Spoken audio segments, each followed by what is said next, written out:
और मैं कह नहीं सकता, कल्पना नहीं कर सकता, अभी वो दिवंगत हो गए, लेकिन ऐसे ऐसे कारनामे बड़ी, आज जो दुलई पत्रकार कॉलोनी बसाई तो अशोक गहलोत साहब ने बसाई, आज जो नायला में जो योजना बनाई इन्होंने बनाई, आज भी चाहते हैं अंदर से। और ऐसा मुख्यमंत्री कोई देखा क्या जो कहता है कि तू सम्मेलन बुला, मेरे को पकड़ेगा तो सम्मेलन बुला, मेरे साहब नहीं छोटे अखबार वाला सम्मेलन बुला, मैं आऊंगा उसमें। और आज सुबह से 11 बजे से बैठे हैं और इंतजार का फोन लिखा था। दोस्तों आपने देखा साहब आए हैं, मैं तो ये विनती करता हूँ कि पत्रकारों की आशीर्वाद आप पे बना रहे और आप पत्रकारों का आप ध्यान रखें, ये हम चाहते हैं। हमारे इनके साथ हमारे विधायक जी रफीक जी हैं, उनका भी हम स्वागत करते हैं। मैं अपनी बात कहना चाहता हूँ, आपके कार्यकाल में पत्रकार हित में अनेक महत्वपूर्ण कार्य हुए हैं, जिसके चलते हजारों पत्रकारों और उनके परिवारों को फायदा हुआ है। वरिष्ठ पत्रकारों को समान राशि, कोरोना से प्रभावित पत्रकार परिवारों को 50 लाख रुपए की आर्थिक सहायता देने, डिजिटल पॉलिसी लागू करने, लघु समाचार पत्रों का विज्ञापन कोटा बढ़ाने के लिए विज्ञापन में भर्ती करने, पत्रकारों के बच्चों के लिए स्कॉलरशिप लागू, पत्रकारों के लिए स्कॉलरशिप लागू करी उन्होंने, और गैर अधिसूचित पत्रकारों को मेडिकल सुविधा, पत्रकार आवास के लिए राज्य स्तरीय कमेटी का गठन, पत्रकारों को लैपटॉप, मीडिया सेंटर बनाने की घोषणा, जैसे अनेक निर्णय पत्रकार हित में हुए हैं। इसके लिए मैं आपका आभार, हार्दिक धन्यवाद अर्पित करता हूँ। उपरोक्त पत्रकार कल्याण हित के निर्णयों के बाद कुछ मांगे काफी समय से लंबित है। अगर उपरोक्त लंबित मांगों का समाधान हो जाए तो लोकतंत्र के प्रहरी पत्रकारों और लघु समाचार पत्रों को आर्थिक सम्मान मिलेगा, जो स्वच्छ पत्रकारिता और लोकतंत्र के लिए काफी हितकारी होगा। माननीय मुख्यमंत्री जी, आप मीडिया अध्यक्ष ही है, आप कृष्ण और सुदामा की भूमिका निभा रहे हैं और पत्रकार जानता है कि ऐसा व्यक्तित्व वाला मुख्यमंत्री जो वहां पर आप भीड़ के अंदर चले जाए और चल के जाके, हम गए बस अड्डे पर गए, भाई साहब ने यहाँ मुख्यमंत्री जी ने बस अड्डे पर उद्घाटन किया, पब्लिक बसों से उतर गई, इनको घेर लिया, अशोक गहलोत जिंदाबाद के नारे लगा रही है। किसी ने भी सब रोने लगे कि साहब हमारी बहुत मदद करिए। मैं तो उस समय मेरी आंखों में आंसू आ गए। मैंने वास्तव में इस 25 लाख का चिरंजीवी, एक जो फावड़ा उठाने वाला आदमी आज एसएमएस में जाकर अपना इलाज करा लेता है और उससे कोई डॉक्टर ये नहीं करता है तो पैसे जमा करे, वो वहीं मर जाता। लेकिन आज छाती दान वसूल जाता है, छाती तान जाता है, उसको कोई रोकने वाला नहीं है। कोरोना में एक ऐतिहासिक, पूरे हिंदुस्तान में अगर कहीं कोरोना में काम हुआ है तो इस मुख्यमंत्री जी के नेतृत्व में है। किसी आदमी को मरने नहीं दिया, पत्रकारों के लिए 50 लाख की व्यवस्था करी है, उसका परिवार बिगड़ नहीं जाए, ऐसे मुख्यमंत्री जी मिलते नहीं है। आपके कार्यालय में पत्रकार हितों के अनेक फैसले हैं। हमें उम्मीद है कि उपरोक्त लंबित प्रकरण आपकी संसदीय सरकार द्वारा समाधान किए जा सकते हैं। हमारी छोटी सी मांगे हैं, अगर आप चाहो, अगर आप नहीं करोगे तो भी हम तो आपके साथ आपकी जय जयकार करेंगे। आज से राजस्थान वाले छोटे अखबार वाले हर जिले में जाएंगे और आपकी जो योजना है का हम प्रचार करेंगे। हमने कमेटियां बनाई है और हम जाएंगे और आपको इसका मालूम पड़ जाए कि पत्रकार मेरे लिए क्या कर रहे हैं।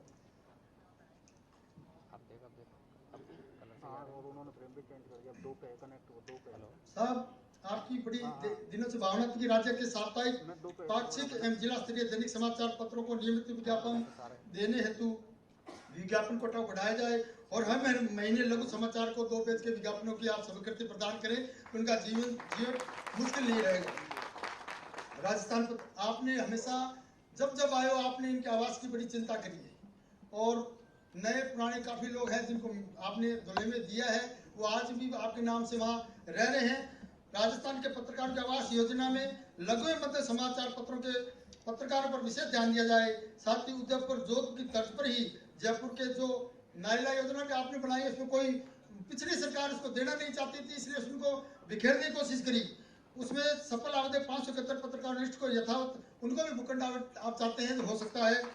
ये योजना पत्रकारों की अच्छी सामान्य श्री गहलोत साहब की बनाई गई है, अपनी योजना थी जिससे पूर्व सरकारों ने हटा दिया था। साथ ही नए आवेदन लेकर पात्र पत्रकारों को भूखंड दिया जाए। ये योजना उपखंड स्तर पर प्रत्येक जिलों में लागू की जाए। जो आपके रहते और पत्रकारों को मिले तो अगली बार आप मुख्यमंत्री बनकर जाए तो लोग आपका जोरदार स्वागत करें।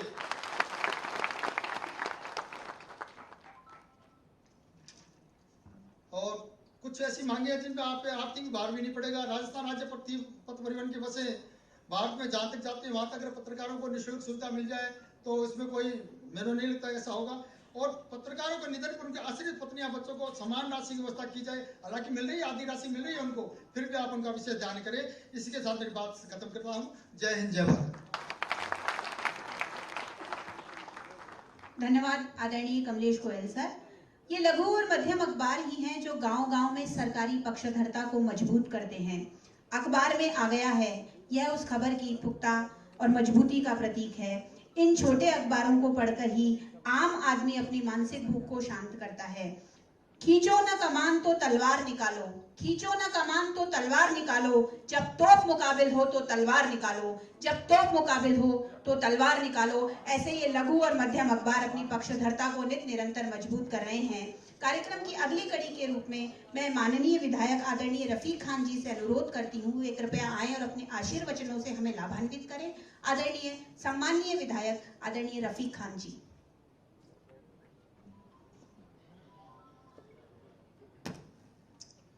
राजस्थान के लोकप्रिय मुख्यमंत्री आदरणीय अशोक गहलोत जी, भाई कमलेश गोयल जी और मंच पे उपस्थित तमाम पत्रकार साथीगण और मंच पे भी और सामने भी सभी पत्रकार साथीगण, आज एक ऐसी कॉन्फ्रेंस आपने ऑर्गेनाइज की।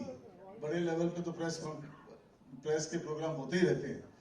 छोटे अखबारों को, मध्यम अखबारों के सभी जर्नलिस्ट यहाँ उपस्थित होकर के एक जोरदार प्रोग्राम आपने ऑर्गेनाइज किया। मैं आप सभी को और आपकी पूरी एग्जीक्यूटिव बॉडी को बधाई देता हूँ, मुबारकबाद देता हूँ। मुख्यमंत्री जी का आज सुबह से ही शेड्यूल बहुत टाइट है और सुबह से ही प्रोग्राम में लगे हुए हैं। इनकी ऊर्जा को देख के हमें ऐसा लगता है कि हमारी स्पीड कम है और इनकी स्पीड हमसे ज्यादा है।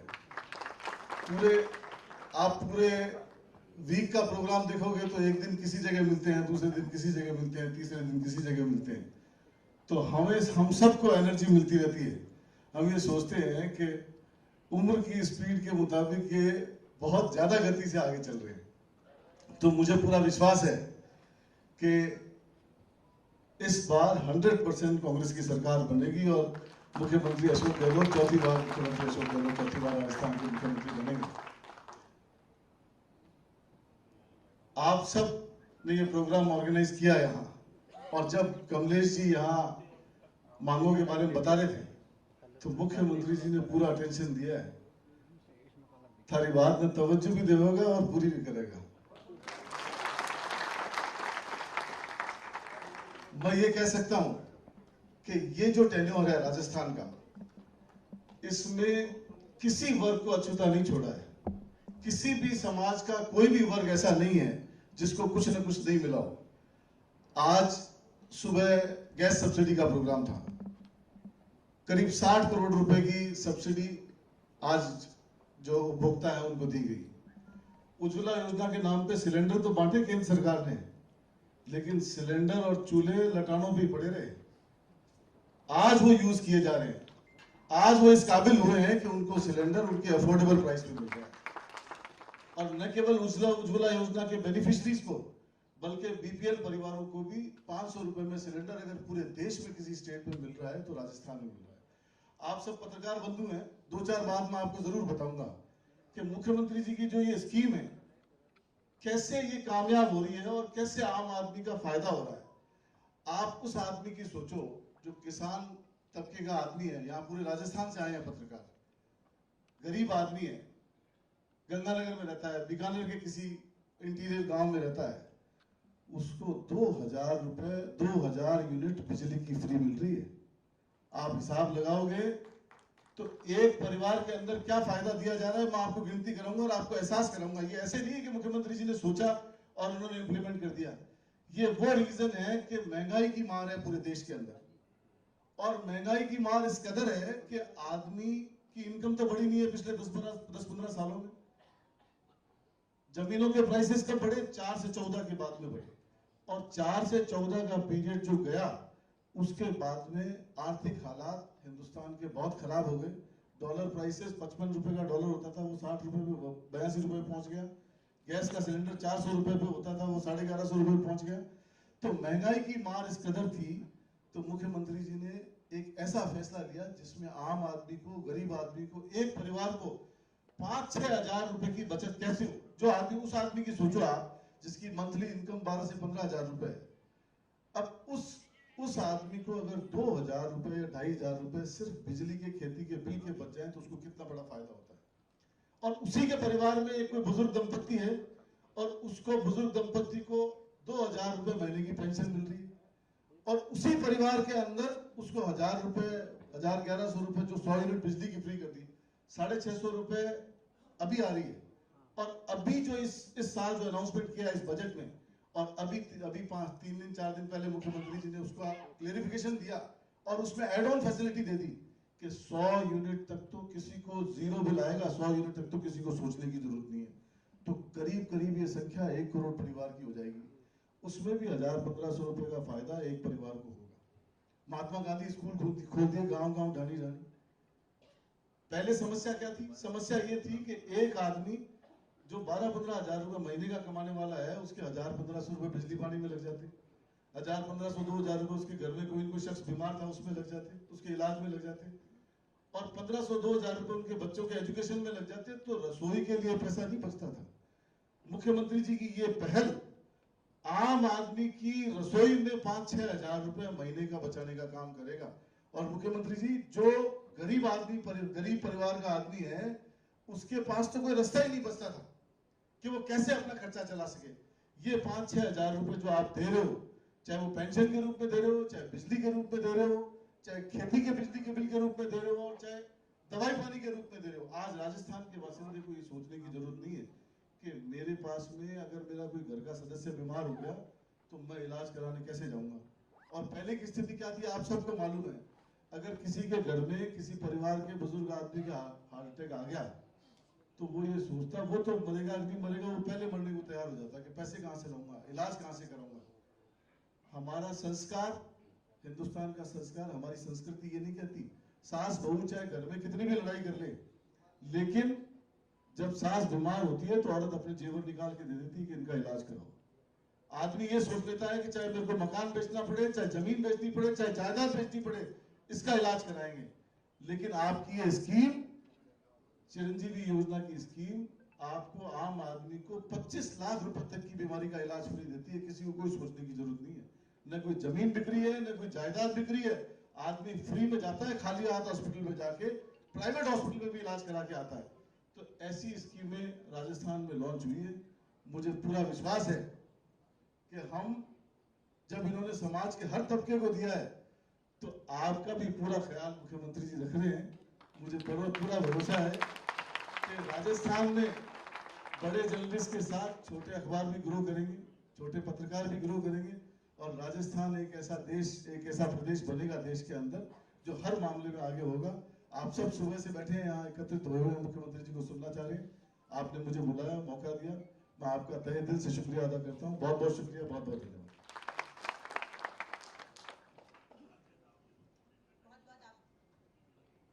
बहुत बहुत आभार सर। ये पत्रकार ही हैं जो विचार हैं, अभिव्यक्ति का प्रसार है, सत्य की पुकार है। हाँ, यही पत्रकार हैं। आज 5 जून भी है और आज का दिन पर्यावरण दिवस के रूप में विश्वविख्यात है। मैं आदरणीय विचार व्यास जी, जो कि इस संस्था के उपाध्यक्ष हैं और राज्य स्तरीय पत्रकार समिति के सदस्य हैं, और अविनाश शर्मा जी, जो इस लघु और मध्यम एसोसिएशन के मंत्री हैं, आप दोनों से अनुरोध करूंगी कि आदरणीय मुख्यमंत्री महोदय को पौधा भेंट कर उनका अभिनंदन करें। आदरणीय रफीक खान जी को भी आप पौधा देकर, पौधा भेंट कर, पौधा समर्पित कर आज के इस दिन का महत्व बढ़ाएं। आदरणीय अविनाश जी और आदरणीय विचार व्यास जी।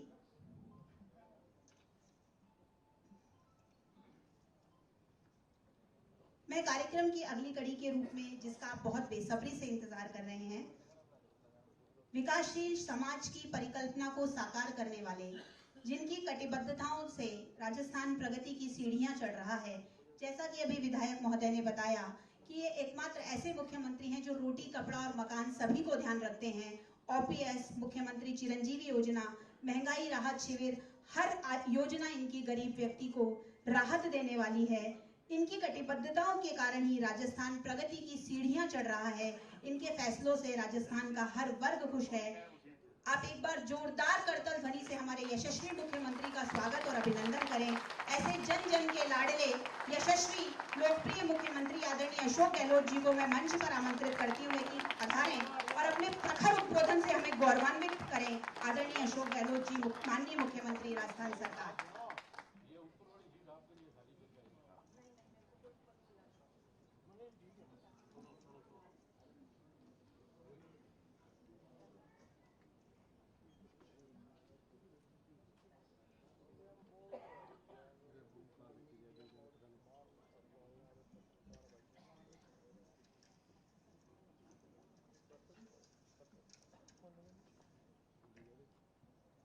हमारे उपस्थित विधायक रफीक खान साहब, लघु मध्यम समाज पत्र एसोसिएशन के अध्यक्ष कमलेश गोयल जी, उपाध्यक्ष विचार व्यास जी, वरिष्ठ पत्रकार पदम मेहता जी, Pashupati Kumar Sharma ji, Shyamchandra Sharma ji, Shri Jaswinder Bal, Sanwal Shri Rajkumar Gupta, Shri Abdul Sattar Silawat, press council of India के सदस्य Shri L T. Bharatiya, pink city press club के अध्यक्ष राधा रमन शर्मा जी और तमाम हमारे उपस्थित वरिष्ठ संपादक और पूरा आपके एसोसिएशन के तमाम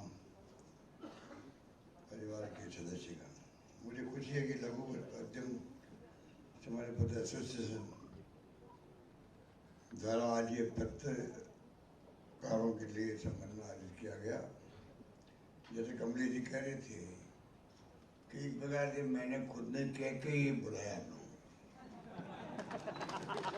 आज भी मेरे ख्याल साल 2 साल हो गए, 2 साल से कह रहा हूँ अरे भाई वो ओम प्रकाश जी गोयल साहब बुलाते थे तो उन सबको बुलाओ, साप्ताहिकों को और पाक्षिक के साथियों को, पर सुकून पता नहीं ये बात संयोग रहा कि बहुत लंबा अर्सा बीत गया और कोई कारण से संभव नहीं हुआ। तो मुझे खुशी है कि आज मैं आप सबसे मुखातिब हो रहा हूँ, आप सब यहाँ पता रखूँगा। एक टाइम और दो साहब, एक टाइम और दो, बढ़िया। आप ऊपर बैठना जी, आप नीचे बैठे हो,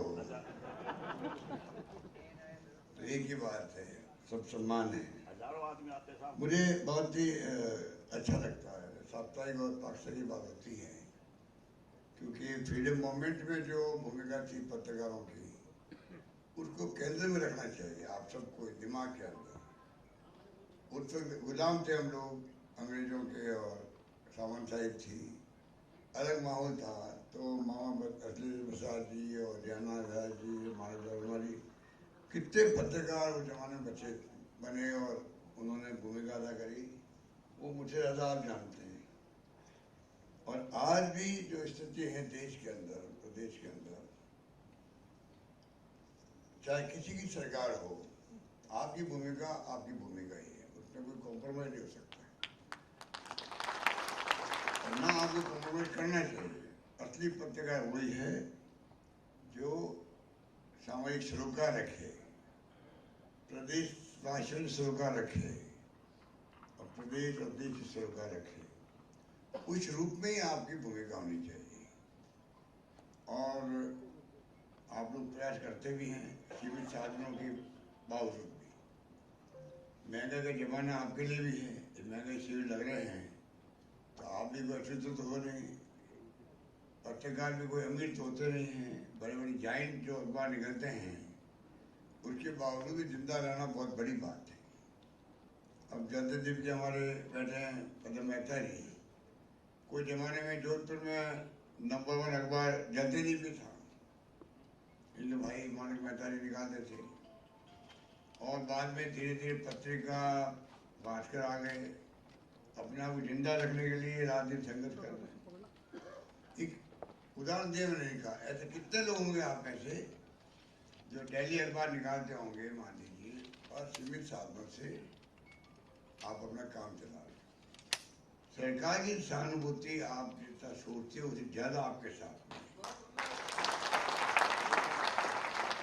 आप इतने भले लोग हो कि मांगते कम हो, मांगते कम हो, डिमांड कम रखते हो, दबाव कम रखते हो। तो देखिए थोड़ा बहुत तो डिमांड रखनी चाहिए, मांगना चाहिए, दबाव रखना चाहिए। हम लोग इतने बिजी होते हैं कि गाड़ी में चलते चलते याद तो आता है कोई बात, परंतु वो इम्प्लीमेंट कैसे हो, थोड़ा फॉलो भी करना चाहिए। ये बातें सब मैं इसलिए कह रहा हूँ कि जो कुछ भी मैंने किया अभी तक वो आप लोगों के, चाहे दैनिक अखबार वाले हो, संवाददाता से आप हो, मेरी शिकायत भी आप लोगों ने बहुत बड़ी है। मैंने जो किया आपके बगैर मांगे हुए मैंने खुद ने ही अनाउंसमेंट किए बजट के अंदर या प्रेस क्लब के अंदर, बिना मांगे हुए। पत्रकार कल्याण कोष पहली बार मुख्यमंत्री बना था, किसी ने नहीं मांगा। प्रेस के लिए मीटिंग हो रही थी, मैंने खुद ने कहा पहली बार 1 करोड़ जमाने में बहुत बड़ी रकम थी, तो पत्रकार कल्याण कोष मैंने शुरुआत करी, समाज बनाया, कोशिश करी कि जो आपकी तकलीफ आ जाए एक्सीडेंटली तो आपको इमदाद मिल जाए। आगे 100 लोगों को इमदाद मिली होगी, बहुत बहुत कम है वो। मेरा मतलब कि उस वक्त कोष कल्याण कोष बना, फिर मैंने साहित्यकारों के लिए, लेखकों के लिए बनाया, वो बिना मांगे कलाकारों के लिए, और फिर जितनी कोरोना हुई है बजट के अंदर भी, चाहे पेंशन की हुई हो 5,000 फिर 15,000, चाहे उनकी पत्नी परिवार होने के बाद 7,500 रुपये मिलने की बात हो, प्लॉट देने की बात हो। प्लॉट तो हो सकता है उस जमाने में लोगों ने मांग की होगी, मुझे याद नहीं, तो वो प्लॉट ने क्यों कि बेटियों की शादी कर दी, उन प्लॉटर ने क्यों कि बेटियों की शादी कर दी, कोई कम बात नहीं है। क्या हालात होते हैं आप लोगों का, हालांकि प्लॉट नहीं बेचते, ज्यादा मुझे खुशी होती है, उनके पास में संपत्ति रहती, उनकी मजबूरी है, प्लॉट लिए बेच दिए, शादी कर ली बेटियों की, पत्रकार कॉलोनी शानदार बन गई वहां पर। तो हमने तो हमेशा ये प्रयास किया कि किस प्रकार से आपको प्लॉट मिले बिना भेदभाव के, कभी मैंने नहीं सोचा कि कांग्रेस का, बीजेपी का, आरएसएस का आदमी है। मुझे मालूम है कि कई पत्रकार आरएसएस से बहुत गहरे रिश्ते रखते हैं, मेरे क्या साप्ताहिक बाकी तो कम रखते होंगे, पर हमारे जो दैनिक जो है मालिक लोग बैठे हैं, बड़े बड़े अखबारों के भी, उनके संवाददाता भी, उनके जो टेबल पे बनाए थे न्यूज, वो भी पूरी तरह समर्पित है आरएसएस और बीजेपी के समर्पित है। तो दुर्भावना मैं वहां भी नहीं रखता हूँ किसी के साथ, वो अपना काम करे, हम अपना काम करें। लड़ी विचारधारा की होती है, कोई दुश्मनी होती नहीं किसी से, और वही ध्यान में रख करके मैं राजनीति करता हूँ। लड़ी विचारधारा की है, विचारधारा किसकी क्या है वो भी मैं समझता हूँ कि जैसे हम राजनीतिक कार्यकर्ता हैं, उनका अलग महत्व है, चाहे वो कोई पद पे है या नहीं है, सबसे एमएलए भी नहीं बन सकते। उसी ढंग से आप भी कम नहीं है, आप भी जिंदगी में आपने रास्ता चुना है पत्रकारिता का, वो भी कलम का धनी, कलम चलाना, माइंड के अंदर विचार पैदा करना, चिंतन मनन करना और लेखनी पे उतारना, ये तमाम जो है आप भी समाज के लिए, मैंने कहा सरोकार रखने के लिए, प्रदेश के लिए कर रहे हैं हम लोग। अब अलग अलग हैसियत हो सकती है, राजनीति में सबकी हैसियत अलग अलग होती है, उसी ढंग से आप लोग भी बड़े अखबार, छोटे अखबार, मध्यम अखबार, अलग अलग बात है, छोटे से बड़े बनते हैं, ये अलग बात है, परंतु उद्देश्य एक है, हम सबका उद्देश्य एक है, इसलिए मैं हमेशा सम्मान करता हूँ। मेरा रिश्ता बचपन से रहा है पत्रकारों से, जो तो वाली जानते हैं। रिश्ता चाय का रहा है, तो चाय भी पीने जाते थे, कई बार पत्रकार ही पैर चुकाता था, ये रिश्ता मैंने रखा है। और आज तक कभी किसी को कोई पैसा दे करके या उसको क्या खुश करने के लिए खर्चा करना, आप जानते हो मेरी फितरत में नहीं है, मैं इतना बहुत कंजूस हूँ। मैं कभी मतलब आप देखा होगा, मैं तो प्रेस क्लब में भी मिला करता था, मैं आपका ऊपर वाला भवन जो बंद है चालू है, अभी तक भी चल रहा है। वो तो पत्रकार है, वो तो जो है उनके अपनी थकावट मिटाने के लिए कहीं नहीं जाना पड़ता है, इसलिए आप लोग भी वो चला रहे होंगे उसके ऊपर। पर शरीर का ध्यान रखो, मैंने तो राइट टू हेल्थ बना दिया आपके लिए, स्वास्थ्य का अधिकार, इसका मतलब ये नहीं कि आप बर्बाद करो शरीर को। लीवर सिरोसिस हो जाता भैया, लीवर सिरोसिस, ध्यान रखो। इसलिए उसको जो है मैं बहुत चिंता करता हूँ आप सबकी, लीवर सिरोसिस किसी को नहीं होना चाहिए, उसका इलाज भी नहीं होता है, उसका इलाज नहीं होता है, और इक्का दुक्का इलाज होता भी है लीवर ट्रांसप्लांट का, बहुत मुश्किल से होता है। तो इसलिए बच्चों उससे अलग बात है। परंतु ये तो मैंने ऐसे आपको ठोक दिया बीच में। पर मेरा मतलब कि रिश्ता आपका मेरा अलग तरह का है, और इसलिए बेवरेज शेखावत साहब के बारे में मेरे बारे में कहते हैं कि प्रेस फ्रेंडली है, हालांकि प्रेस वाला हमें बख्शते नहीं है। आप देखते हो अखबारों में जो ये बड़े बड़े अखबार भी हैं, ये भी नहीं बख्शते। बख्शने का मतलब मैं नहीं कहता हूँ आप हमें कोई एक तरह सपोर्ट करो, एक्स्ट्रा सपोर्ट करो, नहीं चाहते हैं, जरूरत ही नहीं उसकी। जितना काम जितना अगर व्यवस्था हो जाए अखबारों के अंदर, जितना काम इतनी व्यवस्था मतलब उसी ढंग से कवरेज मिल जाए, ढंग से कि पब्लिक तक बात से ही पहुँच जाए, वही हम तो अपेक्षा करते हैं। ज़्यादा अपेक्षा करते नहीं हैं, उससे काम दिया जाता है, उसी काम दिया जाता है। वो काम ज़्यादा आप करते हो, बड़े अखबारों से काम ज़्यादा आप करते हो। क्योंकि आप मुख्यमंत्री का स्टेटमेंट, मंत्री का स्टेटमेंट होता है, उसको आप अधिकांश लोग ज़्यादा कवरेज देते हो, कई बार तो पूरा वर्बेटिम छापते हो। तो जो मुख्यमंत्री ने कहा है या मंत्री ने कहा है वो तो सरकार है। अगर सरकार का वर्जन आपके सामने आया है तो उसको आपको जनता तक पहुंचाने में तकलीफ क्या है? आप लोग पहुंचाते हो। क्या ये बड़े बड़े अखबार जो पत्रिका भास्कर है, इनकी ड्यूटी नहीं है क्या? इनकी ड्यूटी ज्यादा होनी चाहिए, इनकी ड्यूटी बहुत बड़ी होनी चाहिए, बड़ी जिम्मेदारी उनकी है। प्रेस की जिम्मेदारी अगर बड़े अखबारों की, मैंने कहा समाज सरोकार से मैंने शुरू किया, उसको निभाने की जिम्मेदारी किसकी ज्यादा है? उनकी है, वो साधन संपन्न भी है, बड़ा सर्कुलेशन है उनका। उसी रूप में जो तथ्य है, तथ्य के आधार पर न्यूज छापने की जिम्मेदारी उनकी है। बिना तथ्य को छापना मैं समझता हूँ उचित नहीं है। तय तक जाना भी उनकी जिम्मेदारी है। इतनी घटनाएं, दुर्घटनाएं होती है, इतनी स्कीम निकलती है, मैं देखता हूँ कि पब्लिक इंटरेस्ट के अंदर भी आर्टिकल लिखे जाने चाहिए, संपादक लिखे जाने चाहिए। कितने लिखे जाते हैं? आपकी जिम्मेदारी है, उनकी भी जिम्मेदारी है। इतनी शानदार योजना हम देते हैं, अगर आपकी कलम चल रहा है तो गरीब का भला हो रहा है। अभी मैं कैंप लगवा रहा हूँ, क्यों लगवा रहा हूँ? क्योंकि 70% तक ही जनता से बात नहीं पहुँचती सरकार की। विज्ञापन दे दो, कुछ भी कर दो, तभी नहीं पहुँचती। अब कैंप में क्या हुआ? जो कैंप में आएगा उसको लाभ मिलेगा, वो गारंटी कार्ड लेके जाएगा।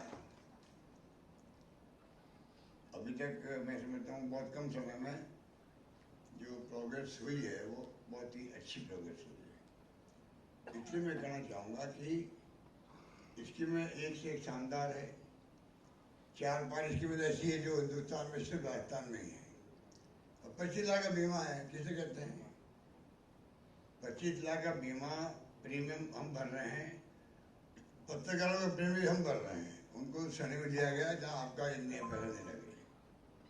तो 25 लाख तक इलाज फ्री, और उससे बड़ा काम तो हुआ है स्वास्थ्य का अधिकार का कानून बनना। इसका मतलब है कि सरकारी जिम्मेदारी है आप सबके, आपके मत आप यहाँ बैठे उनकी नहीं, प्रदेशवासियों के। आप सबको कौन से मिल जाएगा? प्रदेश के लिए कह रहे हैं, पूरे प्रदेशवासियों की जिम्मेदारी हमारी है। सरकारी कर्मचारियों को ओपीएस तो छोड़ो, ओपीएस के अलावा आरजीएसएस जो दिया हमने, आप पूछिए कि सरकारी कर्मचारियों को आरजीएसएस में और पहली व्यवस्था में क्या फर्क है, तो मालूम पड़ेगा कि आज उनको कितना आराम हो गया। तो हर चीज का ख्याल रखते हुए हम लोगों ने आगे फैसले किए, और उसका असर भी है समाज के ऊपर। मैं समझता हूँ कि बहुत कोशिश की गई और उसका लाभ सबको मिल रहा है। इसलिए मैंने कहा कि जो कुछ भी सरकार कर रही है उसमें आपकी भागीदारी होना बहुत जरूरी है। जैसे आप बताइए, कोरोना आया था, कोरोना के अंदर पूरे देश के अंदर प्रधानमंत्री मोदी जी ने घोषणा करी, मेडिकल डॉक्टर नर्सेज जो हैं उन लोगों के लिए अगर उनकी डेथ हो गई ड्यूटी पर 50 लाख मिलेंगे करीब। उसके साथ ही 1-2 दिन में मेरे ख्याल से मैंने घोषणा करी कि राजस्थान में अगर कोई डेथ हो गई ऑन ड्यूटी तो मेडिकल फैसिलिटी के साथ में सरकारी कर्मचारी कोई हो,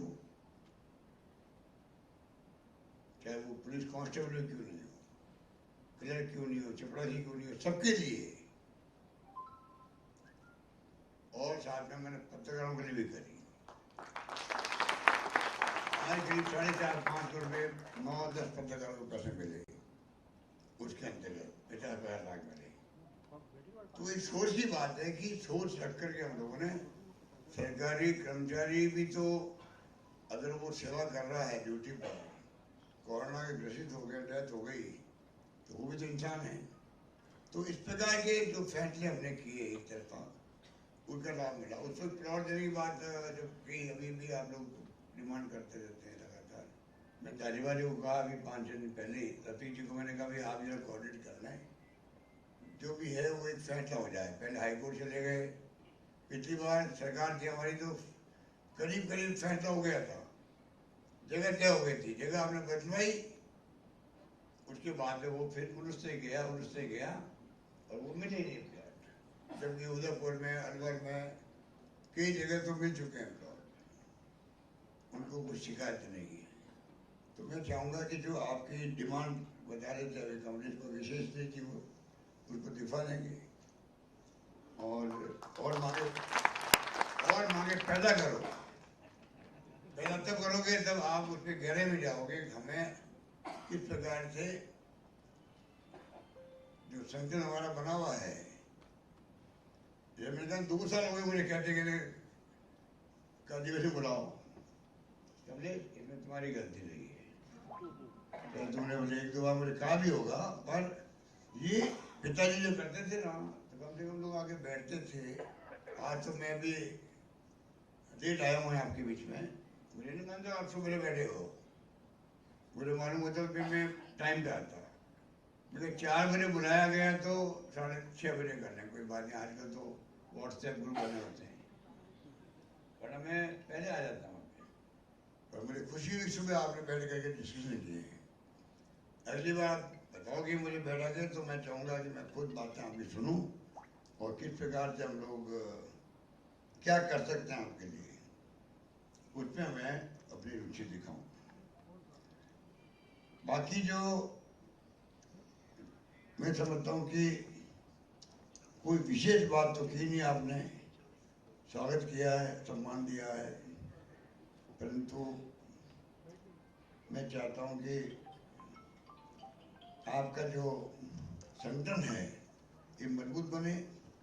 प्रेस क्लब भी जब बना था तो बहुत बड़ी आकांक्षाएं, अपेक्षाएं लोगों ने पाली थी। अब मैंने सुना कि बहुत कम लोग, आधे लोग जाते हैं, आधे लोग नहीं जाते हैं। उसको भी आप प्रेस क्लब ऑफ इंडिया के मेंबर हैं आप, और मैंने क्या बोला, मैं क्या बोला, तो मैं चाहूँगा कि आप जो है थोड़ी पंचायती करके इन सबको एक करो, सब लोग मेंबर बने। मैं भी कभी कभी मान लो उधर से गुजरूँ, बिना इतना दिन अंदर घुस रहा हूँ, तो गपशप हो जाए बिना इन्फॉर्मल, ये रिश्ते काम होने चाहिए। तो मैं उम्मीद करता हूँ कि आप जो है प्रयास करेंगे और मेरा सहयोग उठाना चाहोगे तो मैं भी सहयोग देने तैयार रहूँगा आपके साथ में। और कोई बात बताओ, क्योंकि मैं नहीं चाहता कभी भी इस मंच से मैं जो है राजनीतिक भाषण शुरू करता हूँ।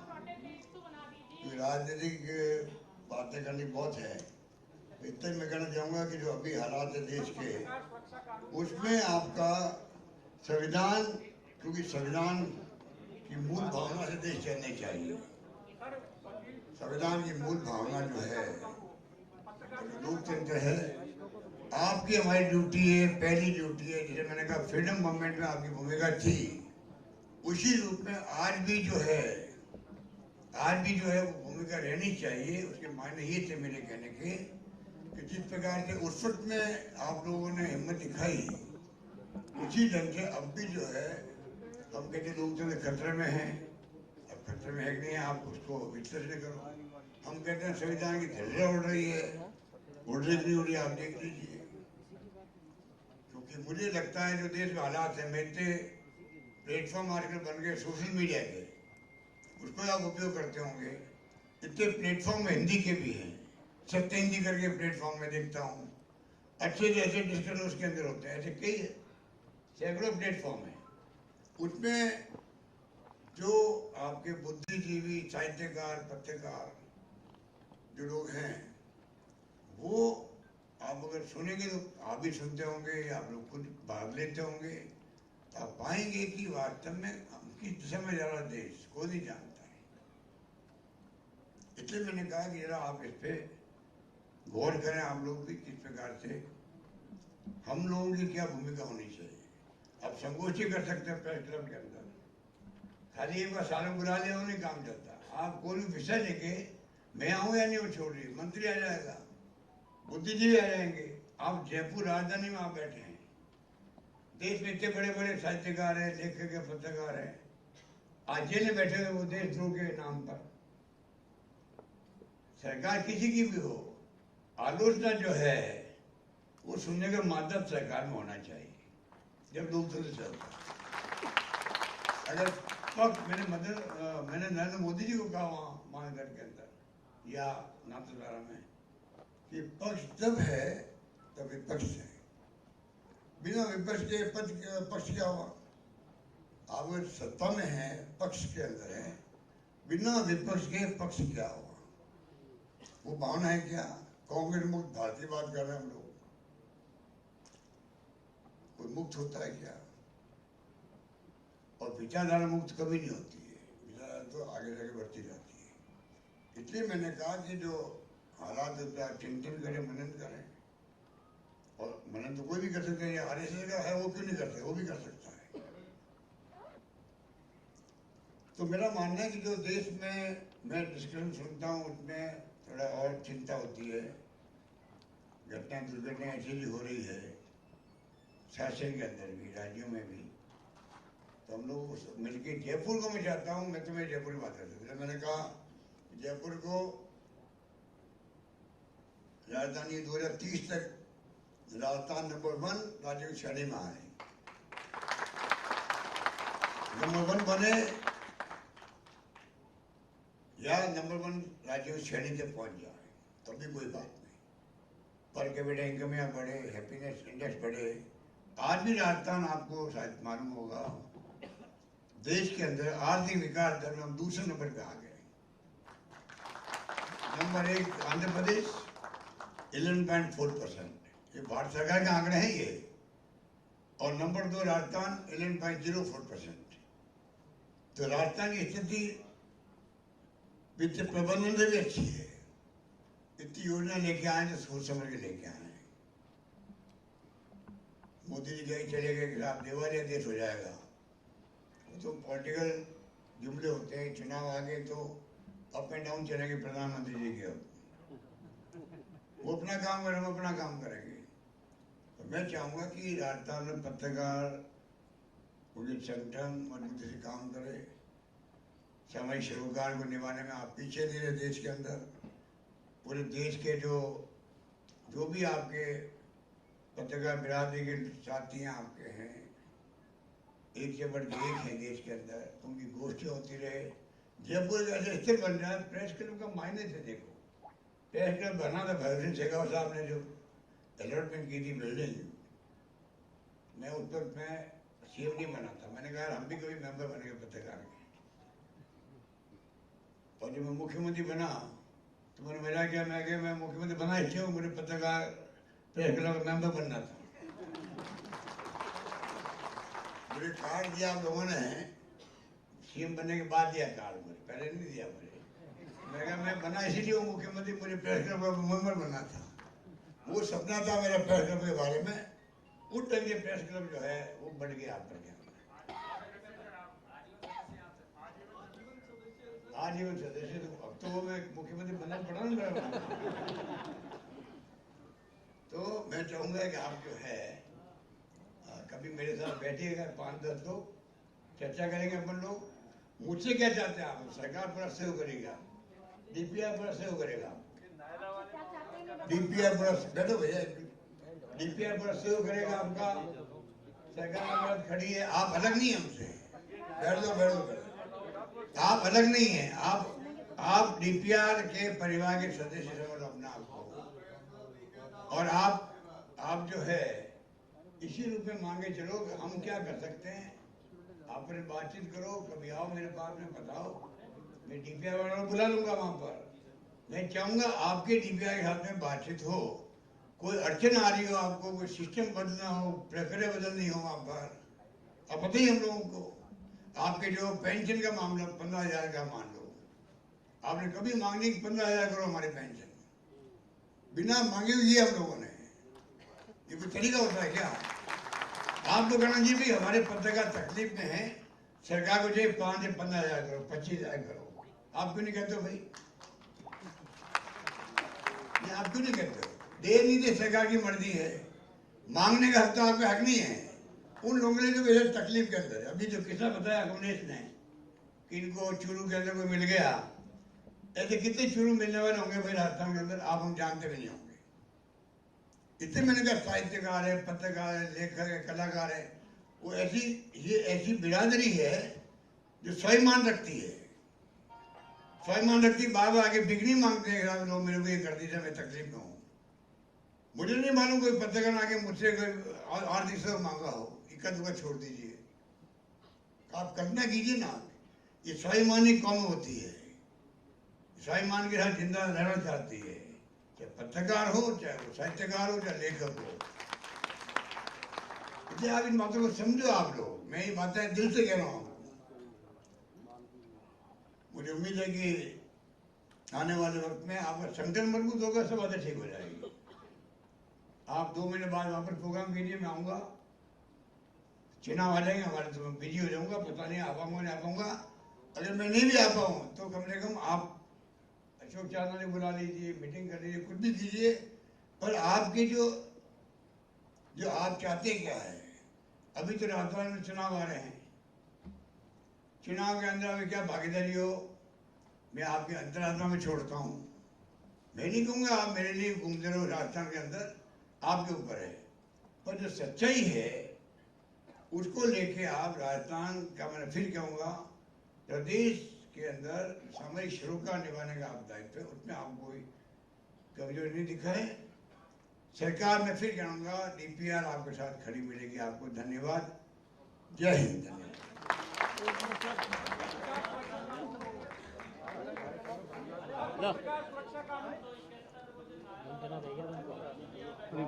घायल साहब अभी बोले। आगे जाओ। बहुत बहुत धन्यवाद आदरणीय मुख्यमंत्री महोदय, आपने अपने आशीर्वचनों से हमें लाभान्वित किया। मैं इत्र सा महकूं ये मेरी आरजू नहीं, मैं इत्र सा महकूं ये मेरी आरजू नहीं, मेरी कोशिश है ये कि मेरे किरदार से खुशबू आए। आपका बहुत बहुत आभार, बहुत बहुत धन्यवाद। कृपया सभी पत्रकार बंधुओं से और उपस्थित सज्जनों से अनुरोध है कि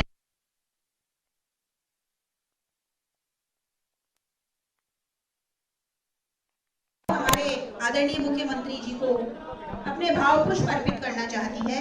मैं आदरणीय कशिश गोयल, रूप सिंह कुमावत, तरुण भारती, पीयूष और सुनील शर्मा को यहाँ आमंत्रित करना चाहती हूँ।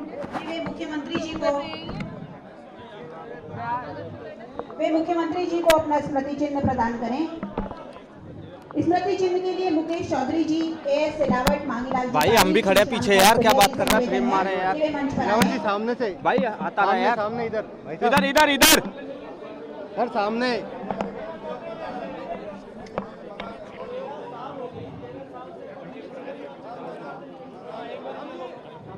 अब मैं कार्यक्रम की अंतिम कड़ी के रूप में आदरणीय जसविंदर बल जी को आमंत्रित करती हूँ कि वे धन्यवाद ज्ञापन कर कार्यक्रम को अंतिम आहुति दें। आदरणीय जसविंदर बल जी।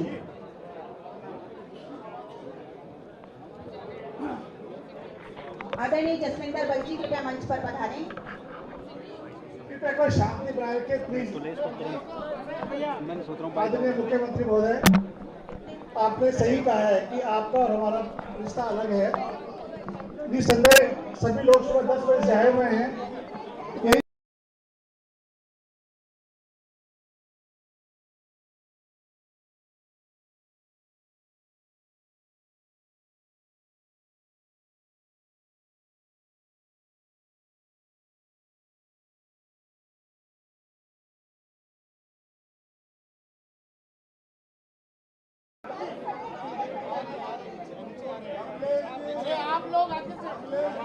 अरे भाई साहब आगे से हट जाओ यार।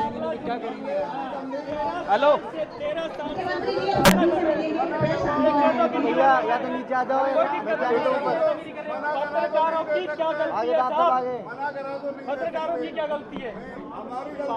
500 के तरफ की क्या गलती है?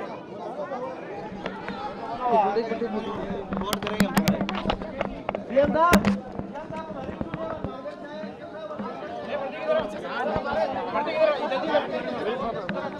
बढ़ती